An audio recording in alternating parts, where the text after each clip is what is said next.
Daily free MCQs video के लिए subscribe करिए हमारा न्यू यूट्यूब चैनल स्टडी भाई 2.0, जिसका लिंक डिस्क्रिप्शन बॉक्स में दे रखा है, जहां पे आपको पेपर में पेपर 2 का फ्री एमसीक्यूज मिलेगा। नमस्कार, जय हिंद। मेरा नाम है अमन बोहरा। तो इस वीडियो में हम डिस्कस करने जा रहे हैं 29 सितंबर 2020, 30 सितंबर और 1 अक्टूबर 2020 के ऑल शिफ्ट के एमसीक्यूज के बारे में। सो इन शिफ्ट में कौन कौन से क्वेश्चन आ चुके हैं पेपर 1 के लिए, तो हम इसमें डिस्कस करेंगे। उससे ये फ़ायदा होगा कि जो आपका आने वाला एग्ज़ाम है, आपको इस आइडिया हो जाएगा कि क्वेश्चन कैसे आ रहे हैं। सो वीडियो के अंत तक बने रहिए। So let's start the video. So देखिए, सबसे पहला क्वेश्चन आपको मैं बता दूं कि देखिए, सबसे पहली बात है कि ये मैं जो क्वेश्चन है वो आपको इंग्लिश और हिंदी दोनों में यहाँ पे मैं बताऊँगा, तो हिंदी मीडियम वाले भी इसे आसानी से देख सकते हैं। देखिए, सबसे पहला क्वेश्चन है कि विच of the following is responsible for turning yellow Taj Mahal, यानी कि जो ताजमहल है वो येलो कलर का हो रहा है धीरे धीरे, वो उसका कारण क्या है। ताजमहल को पीला करने के लिए निम्नलिखित में से कौन जिम्मेदार है।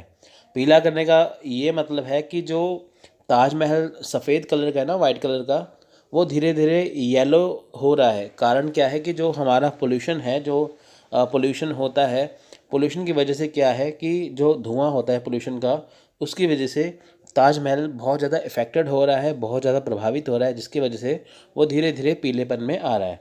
तो किस कारण होता है, उसका आंसर है डी, सल्फ़र डाइऑक्साइड। आपको पता है कि सल्फ़र डाइऑक्साइड बहुत ज़्यादा जो ख़तरनाक है।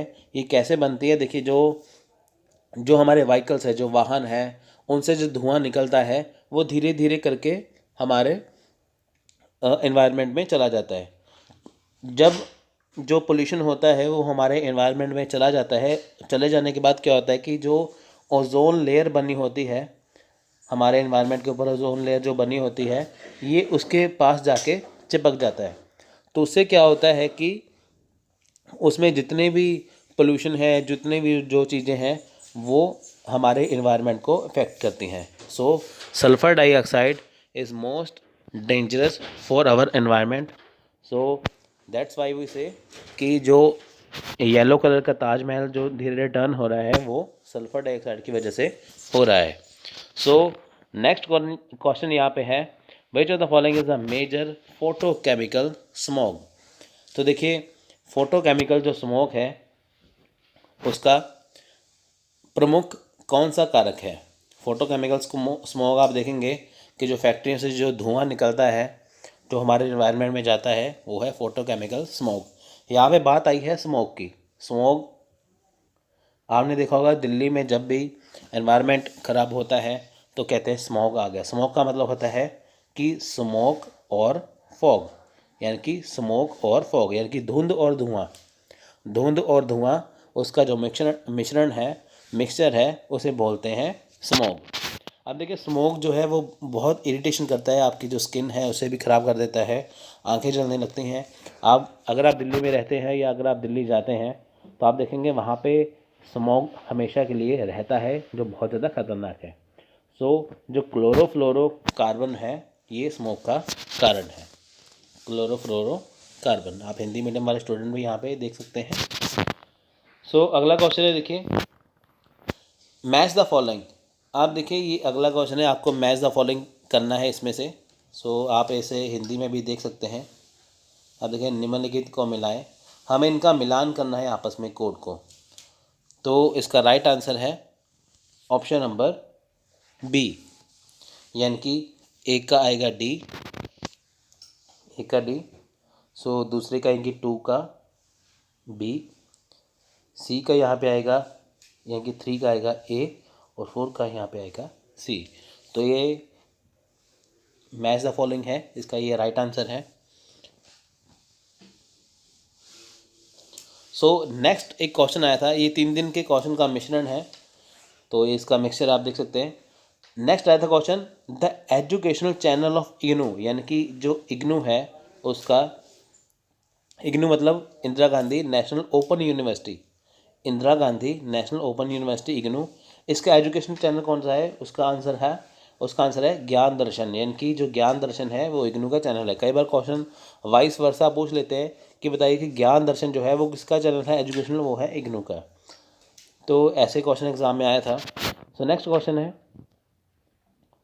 Sampling error decrease with the, यानी कि जो नमूनाकरण है जिसे हम इंग्लिश में सैम्पलिंग बोलते हैं, उसमें जो त्रुटि होती है, इनकी उसमें जो गलती होती है वो किसके कारण घट जाती है, यानी कि जो सैम्पलिंग एरर है वो कम हो जाता है किसकी वजह से?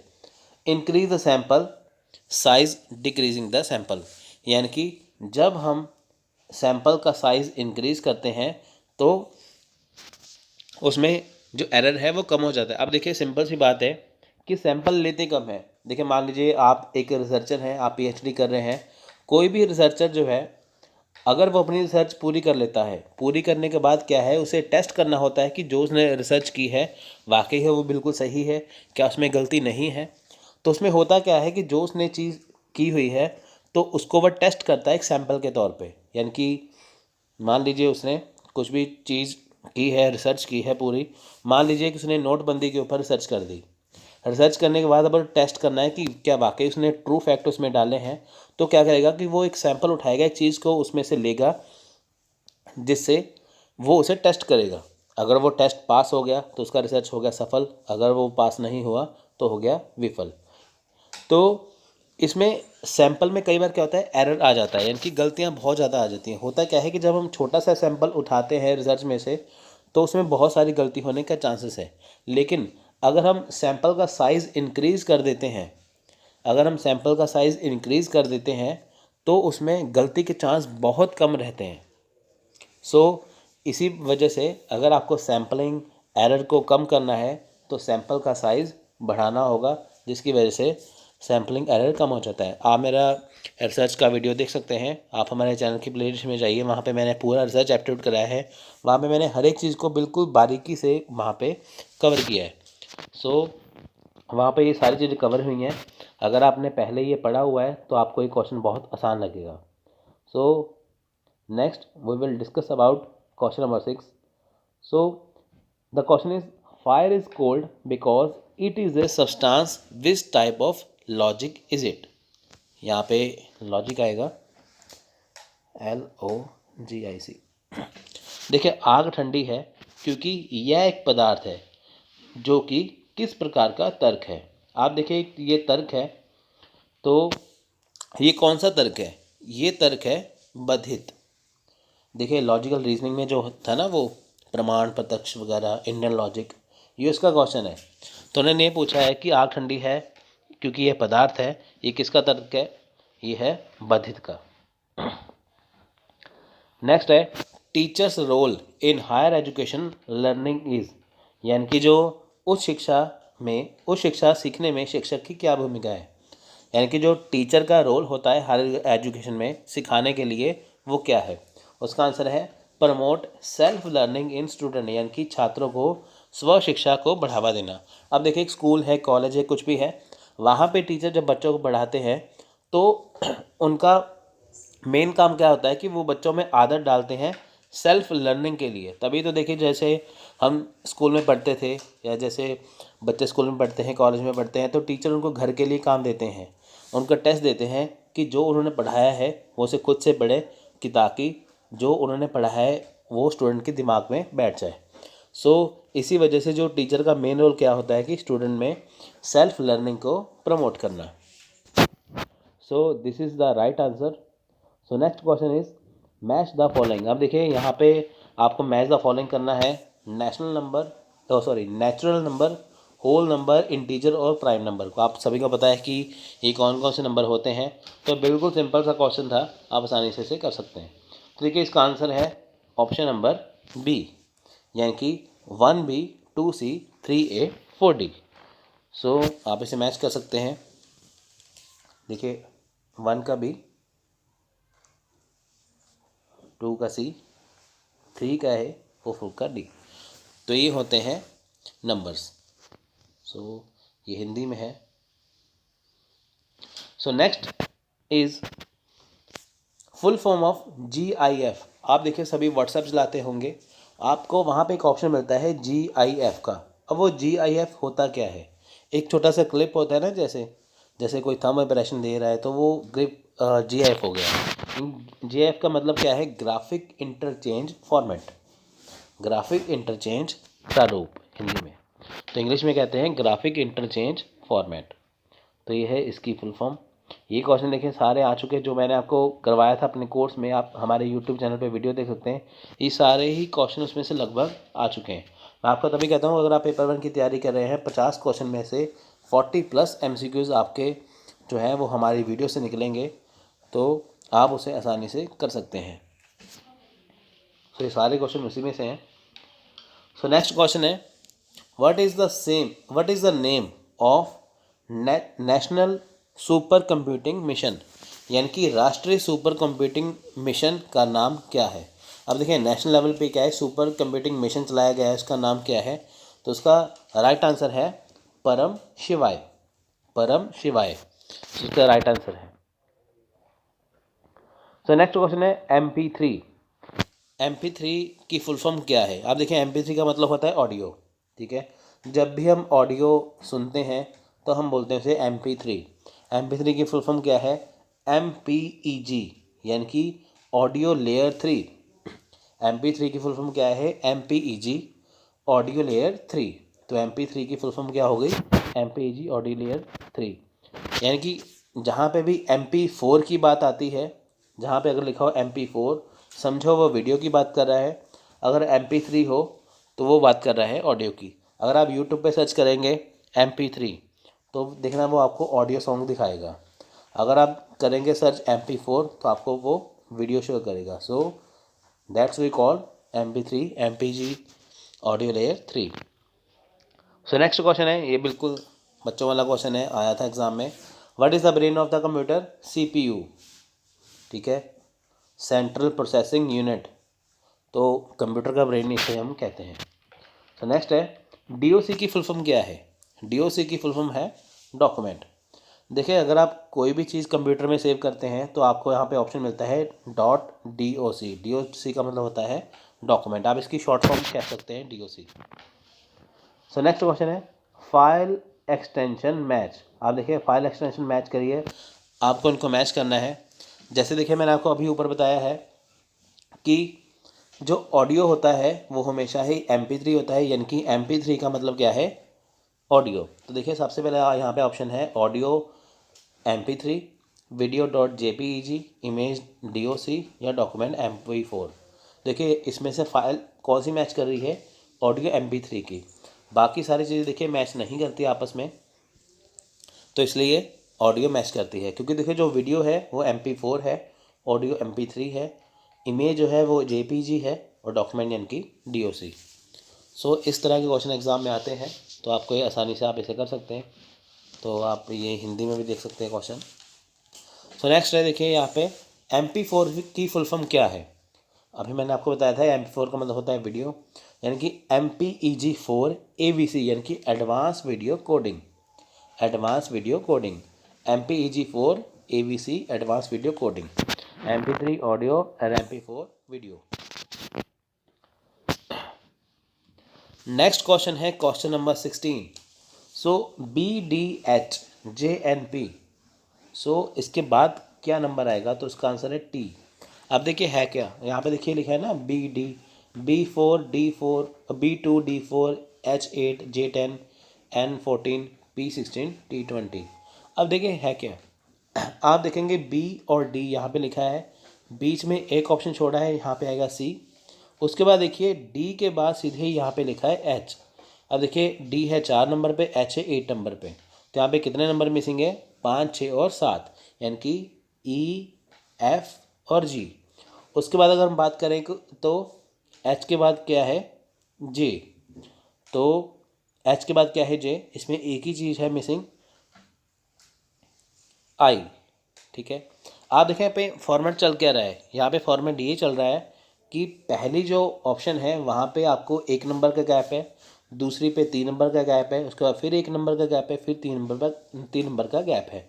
तो ऐसे करते करते देखिए अगर हम यहाँ पे लास्ट के 2 डिजिट देखते हैं, अगर हम N और P को देखते हैं तो यहाँ पे 1 नंबर मिसिंग है O, यानी कि N के बाद आता है O, P से पहले आता है O, तो ये मिसिंग है।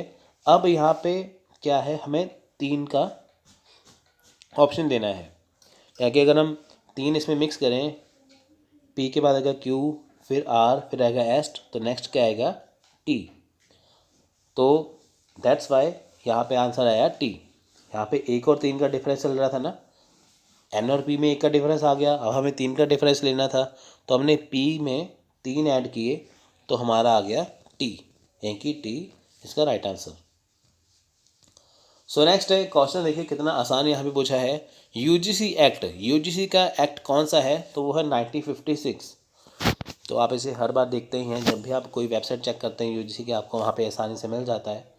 सो नेक्स्ट है फोटोकेमिकल स्मोक कंसिस्ट ऑफ। अब देखिए जो फोटोकेमिकल स्मोक है वो कैसे बनती है, वो है देखिए O3 यानी कि ओजोन, PAN यानी कि पेरोक्सीसिटिल नाइट्रेट, और NOx यानी कि नाइट्रोजन ऑक्साइड यानी कि NOx, NO प्लस NO2, ठीक है। NOx यानी कि is equal to NO plus NO2। तो ये इसका राइट आंसर है, आप इसे आसानी से देख सकते हैं।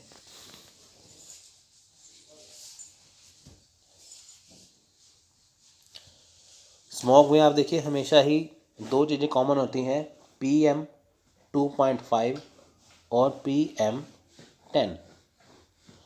ये क्या है, ये स्मोक में छोटे छोटे कण होते हैं। अब देखिए दिल्ली में PM2.5 है, यानी कि जो PM2.5 होते हैं ना, तो ये बहुत ज़्यादा इम्पॉर्टेंट है। PM2.5 का मतलब है कि ये सीधे ही हमारे लंग्स के ऊपर अटैक करते हैं, यानी कि हमें सांस लेने में दिक्कत आती है। आपको कभी भी स्मॉग में सांस लेने में दिक्कत आए तो आप ये समझिए आपके लंग्स में 2.5 जो है वो एंटर कर रहा है।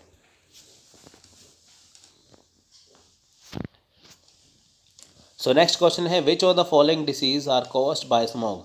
आप देखें स्मॉग से निम्नलिखित में से कौन सी बीमारी स्मोक के कारण होती है। सो देखिए यहाँ पे स्मोक के कारण कौन कौन सी बीमारियाँ होती हैं, आप यहाँ पे देख सकते हैं। So rickets, throat cancer, skin cancer, breathing. तो इसका राइट आंसर है ब्रीथिंग प्रॉब्लम। जो सबसे पहले मैंने आपको क्वेश्चन बताया था, मैंने आपको एक ही बात बताई थी, हमें सांस लेने में दिक्कत आती है और हमारी जो स्किन है वो बहुत ज़्यादा जलती है, इफ़ेक्ट होती है।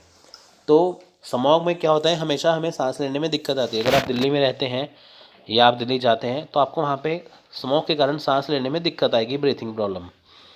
क्योंकि देखिए सीधे ही मैंने आपको भी बताया ना कि ये 2.5 PM2.5 होता है, ये हमारे लंग्स पे अटैक करता है, तो इसकी वजह से हमें ब्रीथिंग में प्रॉब्लम आती है।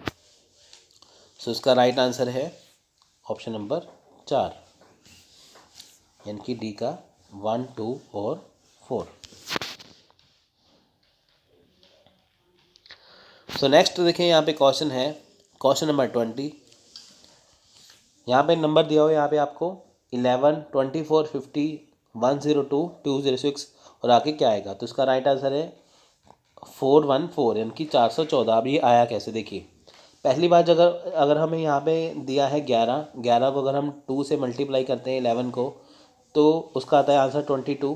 फिर इसमें हम 2 ऐड कर देते हैं तो आ जाता है 24, यानी कि अगली संख्या, यानी कि जो हमारी पहली संख्या है, जो पहला नंबर है 11, उसको हमें 2 से मल्टीप्लाई करना है, फिर इसमें 2 ऐड कर देना तो 24 आ जाएगा। तो ऐसे जो 24 है उसको हम 2 से मल्टीप्लाई करेंगे, 48 आएगा, उसमें 2 प्लस करते जाएंगे, यानी कि जो हमारे पास आंसर आता है हमें फिर से उसे मल्टीप्लाई 2 से करके तो उसमें 2 प्लस करना है। तो जैसे देखिए यहाँ पे लास्ट ऑप्शन है 206। 206 को अगर हम 2 से गुना करेंगे तो 412, उसमें 2 ऐड करेंगे तो आंसर आएगा 414, यानी 414। तो इसका ये राइट आंसर है। तो आप इसे हिंदी में भी देख सकते हैं।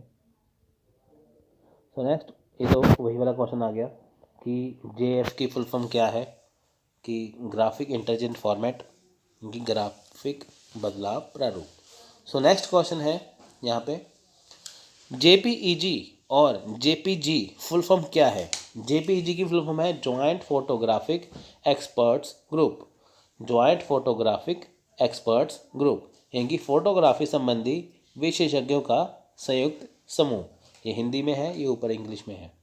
सो JPEG का मतलब है जहाँ पे लिखा हो JPEG, यानी कि वो फ़ोटो की बात कर रहे हैं। आप देखिए बेसिक सी चीज़ें सारी, अगर आप सर्च करते हैं MP3, जहाँ पे MP3 लिखा हो उसका मतलब है ऑडियो, ठीक है। MP4 का मतलब है वीडियो। JPEG का फुल फॉर्म होता है मतलब होता है फ़ोटोज़, और DOC का मतलब होता है डॉक्यूमेंट। तो ये सारी चीज़ें आपको आनी चाहिए। उसके बाद देखिए कि क्वेश्चन है अगला 23। क्वेश्चन 23 का में देखिए यहाँ पे पूछा गया है कि how to measure speed of internet. हम इंटरनेट की स्पीड को कैसे मैनेज करते हैं या कैसे मापते हैं इंटरनेट की स्पीड को। तो आंसर है MB यानी कि मेगाबाइट से। आप देखिए कि जब भी आप इंटरनेट लगवाते हैं वो आपको कहते हैं कि हम आपको स्पीड देंगे 50 Mbps की। 50 Mbps यानी कि 50 MB पर सेकेंड। MB मतलब मेगाबाइट, ठीक है, MB मतलब मेगाबाइट पर सेकेंड। तो ये होता है, यानी कि जब भी हमें इंटरनेट की स्पीड मापनी है तो हम MB में उसे मापते हैं। अभी ऐसी कोई भी टेक्नोलॉजी नहीं आई है वो जो GB में माप सके। अगर आप 4G भी इस्तेमाल करते हैं, 5G इस्तेमाल करेंगे आगे जाके, तब भी वो MB में ही इस्तेमाल होगा। यानी कि Mbps में कहते हैं मेगाबाइट पर सेकेंड, यानी कि 1 सेकेंड में 50 MB आप इसे डाउनलोड कर सकते हैं। अलग अलग कनेक्शन की अलग अलग स्पीड है, किसी की 5 MB है, किसी की 10 MB है, किसी की 50 है, किसी की 100 MB है, ऐसे करके। सो नेक्स्ट है DTH service was started in the year. जो DTH यानी कि डायरेक्ट टू होम सर्विस है वो कब शुरू हुई थी। DTH मतलब जो आपके घर में डिश एंटीना लगा हुआ है, डिश है, टाटा स्काई, ये कुछ भी, ये कब स्टार्ट हुआ था। ये स्टार्ट हुआ था 2004 में। तो DTH मतलब डायरेक्ट टू होम। पहले केबल टीवी था, पहले सबसे पहले एंटीना था, फिर केबल टीवी आया, उसके बाद DTH आ गया, अब तो आप देखिए स्मार्ट टीवी आ चुके हैं। सो नेक्स्ट क्वेश्चन है question number 25। Cache memory also cold CPU memory, यानी कि कैश मेमोरी जो है उसे CPU मेमोरी भी कहा जाता है। तो आप ये देखिए यहाँ पे लिखा है CPU में अगर हम बात करें सबसे पहले आती है कैश मेमोरी, फिर आती है प्राइमरी मेमोरी, फिर आती है सेकेंडरी मेमोरी। ये सारा कुछ किस में स्टोर होता है, CPU के अंदर। सबसे पहले कैश मेमोरी आएगी, फिर प्राइमरी आएगी, फिर सेकेंडरी मेमोरी आएगी। तो इसी वजह से कैश मेमोरी को CPU मेमोरी भी कहते हैं। सो नेक्स्ट क्वेश्चन है क्वेश्चन नंबर 26। तो यहाँ पे देखिए सिंपल सा एक क्वेश्चन यहाँ पे दिया हुआ है। विच एंशिएंट यूनिवर्सिटी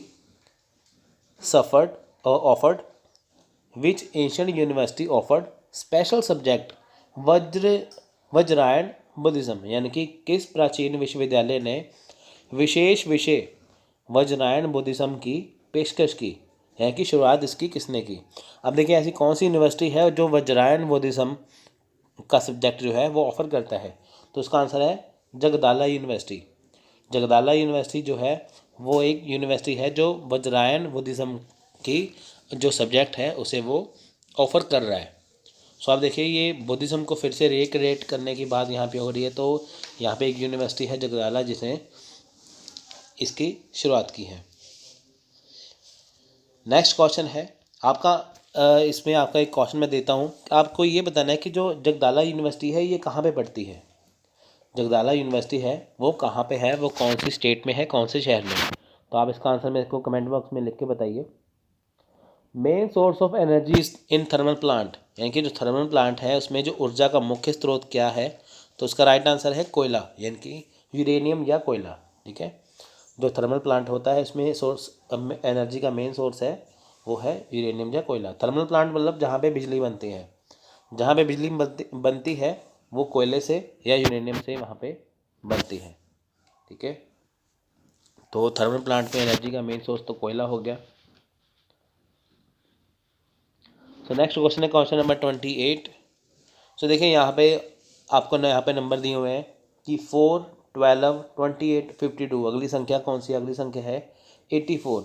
अब देखिए यहाँ पे क्या है कि सबसे पहले जो संख्या है 4, ये आई कैसे, 1 का स्क्वायर प्लस 3, यानी कि 1 का स्क्वायर अगर हम 1 को 1 से गुणा करें तो हमारा आएगा आंसर 1, उसमें 3 प्लस किए तो हमारे पास आया 4। उसके बाद देखिए फिर हमने 3 को, हम देखिए यहाँ पे और नंबर ले रहे हैं 1, 3, 5, 7, 9। ठीक है, तो अब हम नेक्स्ट जो है वो 3 का स्क्वायर करेंगे। 3 का स्क्वायर 3 × 3 = 9, 9 में 3 प्लस करेंगे। यानी कि हमें क्या है कि यहाँ पे पहली बात हमें और नंबर लेना है 1, 3, 5, 7, 9, उसको स्क्वायर करके जो आंसर आएगा उसमें 3 को ऐड कर देना है। तो जैसे हम करेंगे उसका हमारा आंसर आ जाएगा। तो देखिए जैसे यहाँ पे 1 को किया, फिर 3 को किया, फिर आएगा 5 5 का स्क्वायर 5 इंटू 5 25 प्लस 3 28। तो ऐसे कर करके देखिए हमारे पास लास्ट ऑप्शन थी 52 की, ये कैसे आया 7 इंटू 7 49 प्लस 3 52। और हमारे पास आता है नेक्स्ट 9। तो 9 का स्क्वायर इनकी 9 इंटू 9 81 प्लस 3 84। यानी कि हमें स्क्वायर करना है यहाँ पे और नंबर को, और साथ में हमें इसमें प्लस करना है 3 को। तो ये हमारा राइट आंसर है। सो next question is find odd pair. आप देखिए हमें यहाँ पे ऑड पेयर यानी कि जो विषम जोड़ी है उसे खोजना है। सो इसका राइट आंसर देखिए क्या होगा। तो आप देखिए यहाँ पे राइट आंसर क्या होने वाला है। तो इसका राइट आंसर है यहाँ पे option number A. Option number A is the right answer. ठीक है। सो ये आप देख सकते हैं इसे आसानी से। तो इसका राइट आंसर ये वाला। ये अब है क्या, ये ऑड कैसे है। आप बाकी ऑप्शन को ध्यान से देखेंगे, जैसे बाकी ऑप्शन है पे आप उसे आप ध्यान से देखिए। यहाँ पे लिखा है 30 और 48, यानी कि इसमें गैप कितना है 18 का। अब देखिए बाकी जो ऑप्शन है जैसे 80 है, 80 में 18 प्लस किए यानी कि 80 में 18 प्लस किए तो आ गया 98। और 40 और 50 में 8 में कितना डिफरेंस है 80 का। 70 और 90 में कितना डिफरेंस है 18 का। लेकिन जो सबसे पहली संख्या है 60 और 70, इसमें जो फ़र्क है यानी कि इसमें जो गैप है वो है 4 मार्क्स का। तो बाकियों में 18 है, इसमें 4 है, इसलिए ये ऑड है। सो नेक्स्ट क्वेश्चन है what is the most appropriate purpose of learning.